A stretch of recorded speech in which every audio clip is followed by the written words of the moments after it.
Safari and to the creatures of the night presentation. Are you guys feeling good tonight? Yes.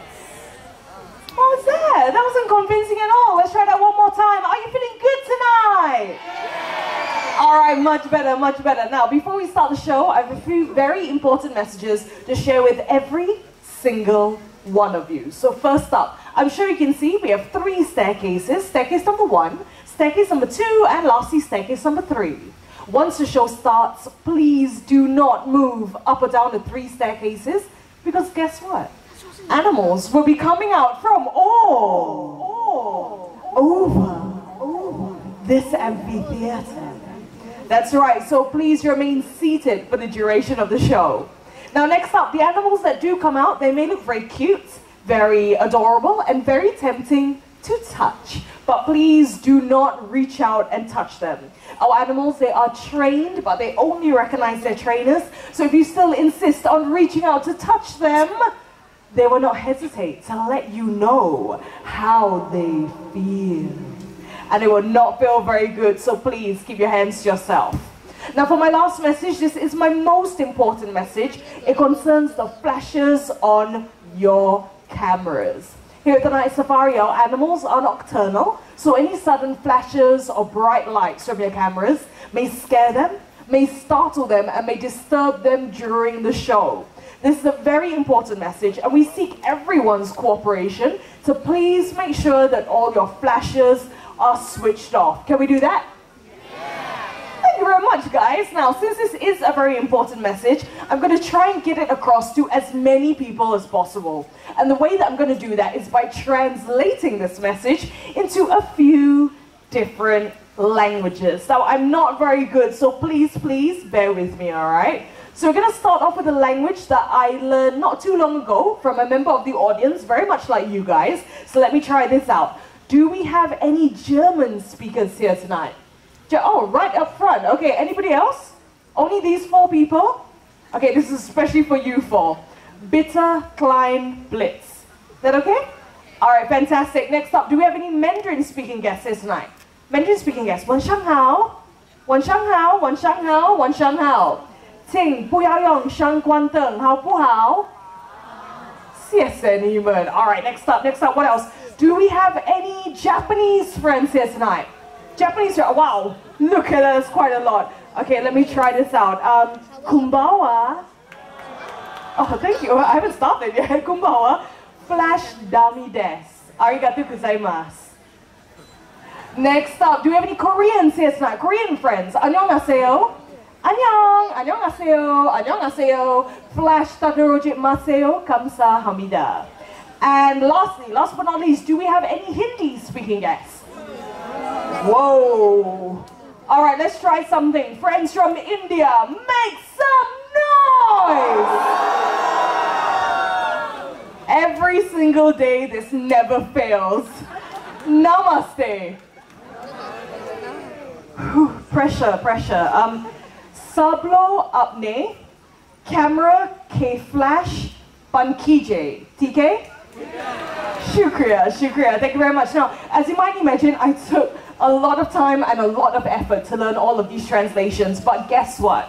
No use. Once the show starts, you will still see people using the flashes from their cameras. So right now, what I need from all of you, shout out and give me some suggestions. Tell me, what should we do to those people who still insist on using the flash from their cameras? What should we do? Kick them out? Okay, kick them out. What else? Feed them to the animals? What kind of show did you think this was? Okay, we have kicked them out, feed them to the animals. Anything else? What else should we do? Take their phones. Okay, take their phones. Anything else? Push them. Okay, push them. One more suggestion. What else should we do? Find them. Yeah, that will probably work actually. All right, tell you what. Let me give you my suggestion. It is not as creative as those that I've just heard, but it does work. If you see anyone using the flash from their camera, just give them a gentle tap. Now remember, a tap, not a slap, okay? And just remind them, sir or ma'am, could you please switch off the flash on your camera? Can we do that for the welfare of the animals? Come on, can we do that for the welfare of the animals? Thank you so much. Now, with all of that being said and all of that out of the way, I have one final question. Are you ready for the show? Yes! I don't think so. Let's try this one more time. Are you ready for the show? Yes! All right, then in that case, ladies and gentlemen, boys and girls, the creatures of the night will be on the prowl.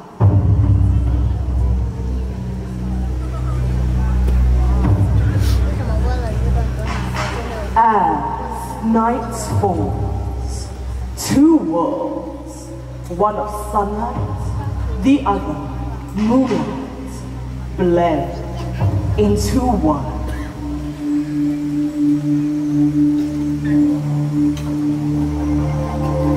Animals like the tiny banded mongoose search for the last bits of food before heading home to sleep. Digging with sharp claws, searches for his favorites: insects, worms, snails, and eggs.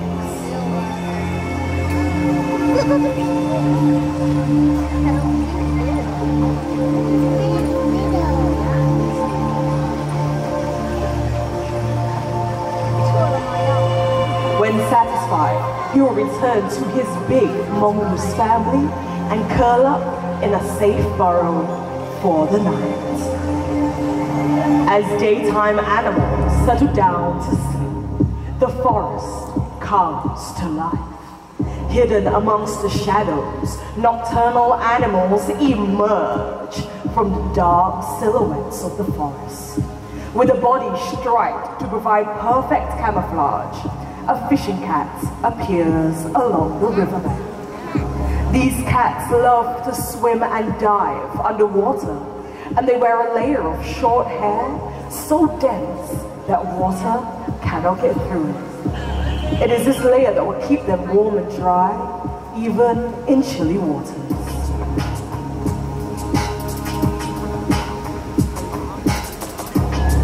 Fishing cats are rapidly disappearing due to habitat loss and poaching.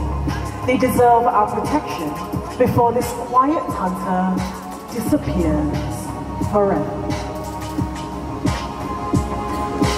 Ladies and gentlemen, welcome to the world of the night hunters. Now, I've often been asked, how do nocturnal animals survive?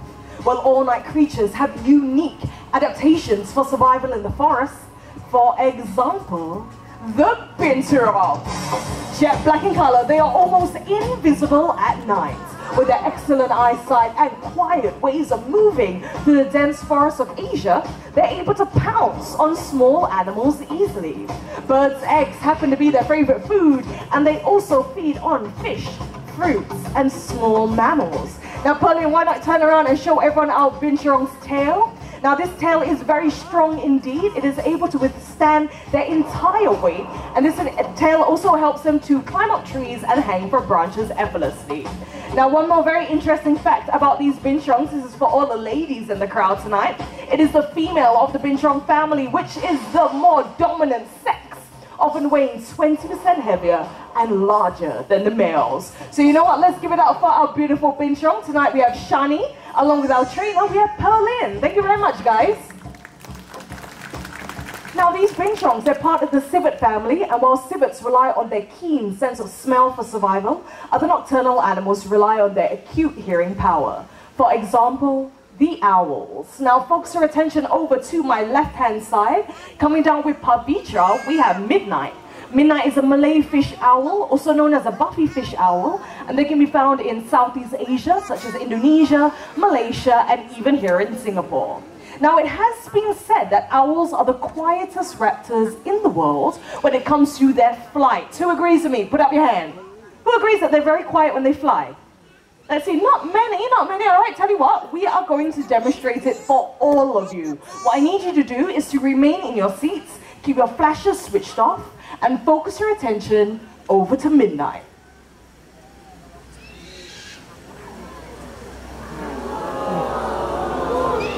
And there you go. Now, apart from the screeching, you would not have heard anything else. They have very soft feathers, and this gives them the name, the silent hunters of the night. Now, the reason why they need to be so quiet when they fly is because in the wild, they hunt things like rodents. Rodents meaning rats and mice.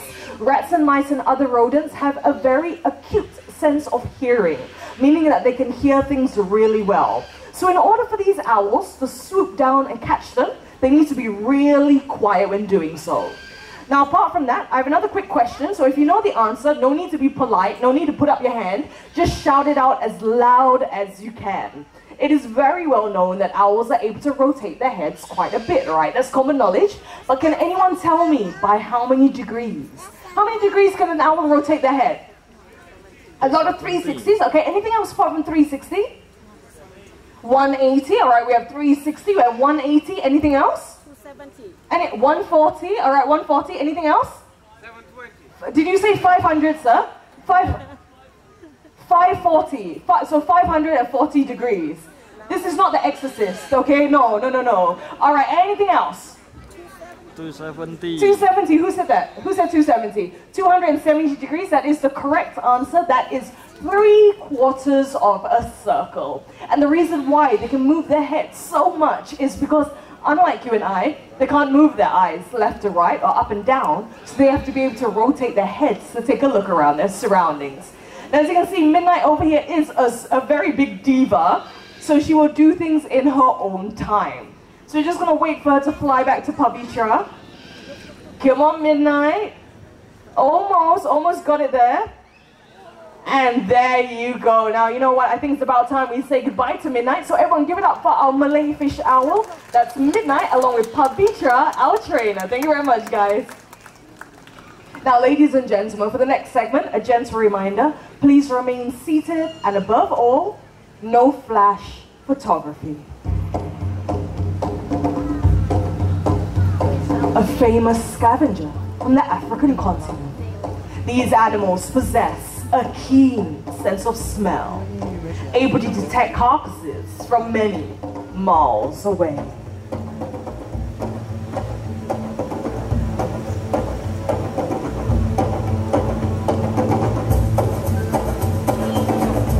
The largest of the hyena species, this is the spotted hyena.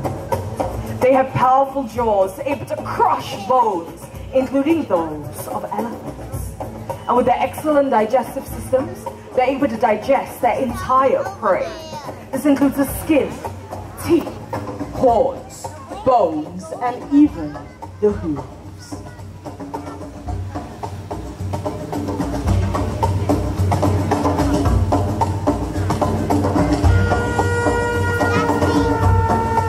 Now, many people think that they are part of the canine family due to their dog-like features, but they're actually more closely related to the cats.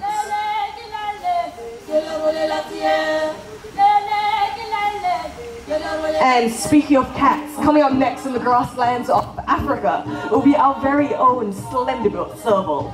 They resemble miniature cheetahs, except for their relatively shorter tail. This is not a serval, this is a human being, just in case you were wondering, that's Revy. Our serval will be out in just a bit. Now, our serval's name is Bandit, and once Bandit comes out here, try and take a look at spots and stripes on his body. They differ from serval to serval, much like humans and our fingerprints. And there he is absolutely gorgeous. And up he goes. Now these servals, they have very long, slender forepaws, and this enables them to dig into burrows, hook in their prey, and pull it out to eat. But most impressive of all, they have very powerful hind legs. This enables them to leap up into the air to catch a low-flying bird. Eyes on the target. And look at that! That was very good, Bandit. Everyone give it up for Bandit, the serval, along with Revy, our trainer. Thank you very much, guys. Now, if you can, take a look at the back of Bandit's ears. You might notice that there are these black and white markings. These are known as ocelli, and they act as a natural deterrent in the wild, as they kind of look like eyes in the dark. Now, as you tour around the night safari, you will come across many endangered animals, many which are fighting a losing battle in the wild. Now, there's a lot of... so what you need to do, you check this out, No, it's... yes, all right, thank you very much. Ladies and gentlemen, we have a slight situation. Remain in your seats. We have a very small missing animal, so what I need you to do, help us to check under your seats, inside your bags. If you see anything, don't try and catch it. That's what me and Aslin are here for. Help us to check out. Oh, yes! Nice shoes. Nice shoes. He's saying Nike, Nike. Okay, thank you. Go and help. Go. Pavitra, wait, Aslin's coming. Ladies and gentlemen, please remain calm. We're going to check out, make sure that everything's okay. Aslin, what's going on? Okay, all right, go and help Pavitra right now. Okay, ladies and gentlemen, we apologize. We're going to have to interrupt this show. We need 2 volunteers because of the nature of the situation. Because we're dealing with live animals, we need 2 volunteers above the age of 18. Above the age of 18, 2 fully sized human beings. 2 grown-ups, all right? Okay, tell you what, ma'am, you on the inside next to the guy with the blue shirt. Yes, you coming out with the glasses. We need 1 more. How about a man? Wow, all the men. Okay, you in the black shirt, come on down. Yes, you're wearing a black shirt, come on down. Okay, come on up, ma'am. What I need you to do, make your way to the back. Aslin will show you what you need to do. Sir, likewise, make your way to the back. They'll show you what you need to do. Thank you very much. Now, we hope that the family and friends and the loved ones kiss them goodbye. We're not sure if they're going to come back out. Hopefully, fingers crossed, okay? Now what I'm going to do, all jokes aside, this is a live show and sometimes these things do happen. So I'm going to go and check that everything's okay. Once we rectify it, we will continue the show. Let me go and check. Pavitra, Aslin! Pavitra? What's going on? What's that? Oh, where's the animal? We need to continue. What? Oh. It is a lot bigger than I thought. Ladies and gentlemen, boys and girls, put your hands together. Welcome, Maggie! Woo! Look at that! Now, Maggie over here is a Burmese rock python. They are native to Southeast Asia, and believe it or not, Maggie is not fully grown yet. When fully grown, they can reach lengths of up to 9 meters long and weigh up to 90 kilograms in weight. All right, now before we continue, let me just adjust your arms a little bit. All right, just like that. Now do not squeeze Maggie, because Maggie will squeeze you back, okay? All right, hello sir, welcome to the night safari. What's your name? James. James, where are you from? I'm from Perth. James, all the way from Australia! All right, James, what I'm gonna do, I'll help you support the snake. Take your arm out all the way and have a quick feel of Maggie. Tell everyone, is she smooth and dry or wet and slimy? Smooth and dry. Smooth and dry, that's right, James. Put your hand back below, thank you very much. Now, snakes are actually very smooth and very dry. It's a common misconception that snakes are wet and slimy, and this is due to the natural gloss that they have on their scales. But in fact, like James said, they are very smooth and very dry. Okay, James, thank you very much. I'm gonna move on now, all right? Okay, hello. Welcome to the night safari. What's your name? Jyoti. Jyoti, where are you from? India. Jyoti, all the way from India! All right, Jyoti, you do not have to move. You don't have to touch anything. Just use your eyes and take a look at the size of Maggie's head. Now, in comparison to that size, how many times do you think she can open up her mouth? 2 times, 3 times, 4 times, 5 times, all the way up to maybe 50. 50? 50? Why are you listening to her? No, she's playing around with you. Okay, below 10. 5 times? 5 times, spot on. Snakes, they can open up their mouths 4 to 5 times. For pythons like Maggie over here, what they would do is strike at their prey, constrict around it, and then swallow it whole. So now, since we have everyone up on stage and everyone looks fantastic, that includes Maggie, let's take some pictures. So friends and family, get out your phones and your cameras. If you have Instagram, remember hashtag Night Safari. I'll give you guys my good side. And in 3, 2, 1, now we're going to move it over to this side so that everybody else can take a picture. It's more so that I can show you guys my other good side. And in 3, 2, 1. Now, as you might have imagined, Maggie's very heavy, so both of you, let go. Our trainers will take Maggie. That's right, that's right. All right, now everyone give it up for Pavitra. We have Aslin as well as Maggie, the Burmese rock python. Thank you very much, guys. Now, I think you both did an excellent job. How was that? Was it fun? Heavy? Very heavy, yeah. So I think you did an excellent job, but what do you guys think? Were they good? They were fantastic, right? Very brave indeed. So from all of us here at the Night Safari, you both get limited edition Night Safari badges. Thank you very much. Everyone, we have James and we have Jody. Now, with the courtesy appearance of Maggie, this would be an excellent time for me to share a conservation message with everyone here. Snakes are one of the many exotic animals that people take out from the wild and bring back home as pets. But these animals are not designed to live in a hole. Whoa! What was that? Look at that, he interrupted my show. Everyone, this is Toffee. Toffee's a white raccoon, and unfortunately, raccoons are regarded as pests in many countries. This is not entirely their fault. Our towns and cities have come too close to their natural habitat. And as a result of the ever-diminishing forests, they have no choice but to come into our world to feed and to survive. Now off goes Toffee. Look at that, he is absolutely gorgeous. Let's say goodbye to Toffee, all right? Bye, Toffee. Bye, sweetheart. Now he's sniffing around inside the bin. I think he may have found something in there, but not to worry. I think our trainers at the back will help him out. Now it kind of makes you wonder what it is that we humans throw away that may get their attention. So let's check out what do we have inside this bin. We have some common everyday items that we see littered across the Night Safari every single night, such as we have tin cans, we have a paper cup, and we have 2 plastic bottles. Now, all of these things come from nature, one way or another, and they all have one thing in common. They can be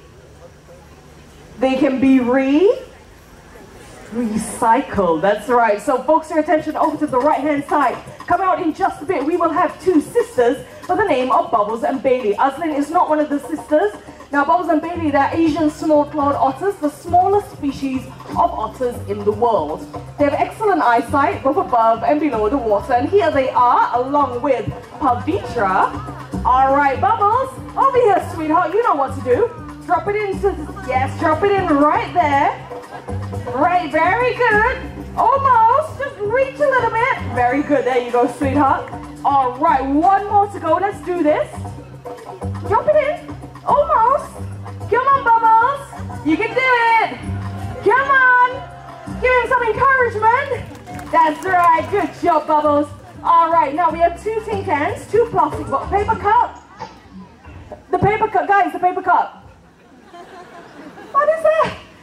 You know, I think that is their way of telling me that we humans also have to play our part. So this time around, all of you are going to help me out. Tell me, this paper cup, where does it go? Does it go in with the tin cans?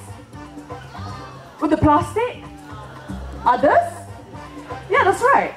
Bubbles and Bailey coming out here to share a very important message. What we can do to help save the environment. And the message is very simple. It's to reduce, reuse, and recycle. That's right. Now, working with these animals in the day can be very tricky, but at night we trainers face a host of different challenges. Let's meet the crew that made this show possible. Coming out to join me, we have Perlin along with Midnight, our Malay fish owl. On Sounds and Lights, we have Alicia. Thank you to each and every one of you for being a fantastic audience. Thank you very much, guys. I appreciate it very, very much. And on that note, I hope you had a great night here tonight. My name is Kenzie. Thank you and good night.